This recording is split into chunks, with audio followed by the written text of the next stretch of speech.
एही हलदिया जिनिस को महुरे मिसांतु आउ आखि तले लगांतु। देखिबे आपण मानकर जो आखि तल कला दाग समस्या जोटा कि आपण माने कहितांती डार्क सर्कल किछि दिन मध्यरे चली जीवो। ताले चलंतु ये कोन है हमर ये हलदिया जिनिस ता विषय रे जानिबा आ बनेइबा। आपण मानक समस्त मो तरफ नमस्कार। आशा करछि आपण माने समस्त भलरे थिबे। मु भी भलरे अछि। चलंतु वीडियो आरंभ करबा।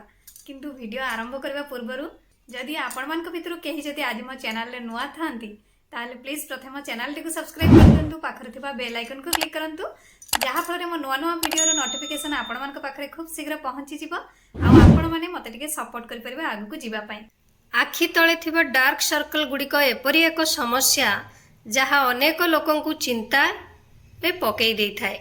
केवल महिला माने नुहंती पुरुष मानकर भी मध्य डार्क सर्कल समस्या होई थाए। ये हमर निद्रा अभाव, एलर्जी, आखि तले चर्मर अत्यधिक पतला हेबा, चर्म को घसीबा बा शरीर रे जलर अभाव किंबा कोनोसी प्रेशर बा स्वास्थ्य संबंधी प्रॉब्लम थिले आपनकर ये डार्क सर्कल होई थाए। एपरी परिस्थिति रे आपण माने घरे थिबा किछि जिनिस यूज करी आपनकर एही डार्क सर्कल समस्या को पूरा पूरी दूरेई पारिबे। ताहले चलंतु एबे आमे बनेइबा आरंभ करिबा। सेथि पई आपण माने गोटे चामच हळदी गुंड, आधा चामच लेंबू रस एवं 1 चामच महू नियंतु। एहाकू एबे आपण माने मिसाई एक पेस्ट प्रस्तुत करंतु। तापरे एहाकू आपणकर आखि तळे लगांतु। लगेई एहाकू 15 मिनिट पर्यंत हल्का हाथ रे मसाज करी छाड़ी दियंतु। 15 मिनिट परे भल भाबरे आखि तळटी को सफा करी दियंतु। एमिति करिबा द्वारा किछि दिन मध्यरे आपण आखि तळ चमकीबा आरंभ करिवो। ता सहित आपणकर ए जो कला दाग बा आपणकर डार्क सर्कल समस्याटी पूरा पूरी चली जाइथिबो।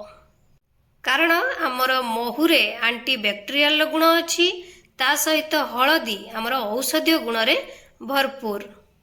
सेथिपई आपण माने अचिंतारे गोटे चामच हळदी गुंड रे आधा चामच लेंबू रस मिसाई ता सहित गोटे चामच महू मिसाई पेस्ट प्रस्तुत करंतु आउ आखि तळे लगांतु। देखिबे आपणकर एही डार्क सर्कल समस्याटी पूरा पूरी भाबरे चली जीवो। नहेले आपण माने बादाम तेल भी यूज करि परिबे। नहेले आपण माने आउ गोटे भी उपाय करि परिबे जोटा कि आपणकर आलू रस। आपण माने गोटे आलू को ग्रेट करी सेतिरु रस बाहर करंतु। एही रस को आपण माने कॉटन साहाय्य रे आपणकर डार्क सर्कल जगह रे लगांतु। जदि आपण माने चाहिबे तो आलू रस रे किछि लेंबू रस मिसाई मध्य लगेई परिबे, से आपणकर बहुत सुंदर काम देबो। किंतु आपण माने उभय रस को समान परिमाण रे मिसाइबे जोटा कि आलू रस आउ लेंबू रस को। नहेले प्रतिदिन राति रे आखि तळे गोलाप जल लगेई सोंतु। देखिबे आश्चर्यजनक भावरे फलाफल पाइबे। कारण गोलाप जल रे एंटी ऑक्सीडेंट थाए जहाँ चर्म कोष गुड़िक पुनः निर्माण करि थाए। नहेले आपण माने एही लास्ट उपायटी भी करि परिबे। सेथिपई आपनकु दरकार विटामिन ई कैप्सूल आउ नडिया तेल। विटामिन ई कैप्सूल ले किछि नडिया तेल ऐड करंतु। एहाकु एबे मिश्रण करी आपनकर आखि तळे लगांतु। देखिबे किछि दिन मध्य रे आपनकर ही आखि तळ कला दाग समस्याटी पूरा पूरी भाबरे चली जीवो। आशा करछि आपण मानकु वीडियोटी भल लागिथिबो।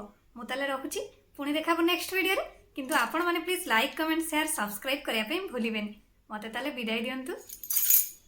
नमस्कार।